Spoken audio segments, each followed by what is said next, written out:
Finally, Mikey Morada pinasilip na ang miracle baby nila ni Alex Gonzaga sa publiko.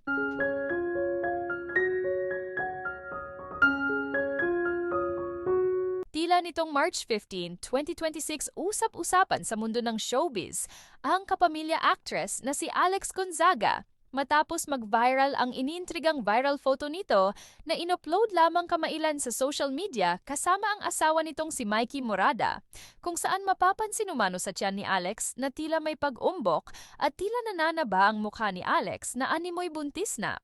Ayon sa source, ang kaganapan nga daw na celebration ngang ito ay tila family reunion ng Gonzaga. At dito nga ay mapapansin ang suot ni Alex na naka-polo shirt na malaki na animoy tinatago muna nito sa publiko ang munti nitong baby bump upang hindi mausog at mapansin ng mga netizens. Kasunod nito, mapapansin nga din sa video na tila gulat na gulat nga si Alex dahil hindi niya akalain na mabubuo at magkakasama muli sila ng kanilang pamilya at magkakabonding. Subalit sa kabila nito ay nakisaya rin sa celebration ang kapatid nitong si Tony Gonzaga na mapapansin na tila palaging nakaalalay sa kanya sa loob ng bahay kay Alex. Samantala sa pagkakataon naman na ito ay umani naman ng samut-saring reaksyon ng mga netizens sa anturang video clip ni Alex kung saan hinipan nito ang cake at sinabi ng ilang netizens na tila nga daw nagiging blooming na ulit si Alex at fresh na fresh itong tingnan kumpara noon at masasabi nga daw nilang talagang magaling mag-alaga si Mikey at todo hands-on ngayon sa kaning asawang si Alex.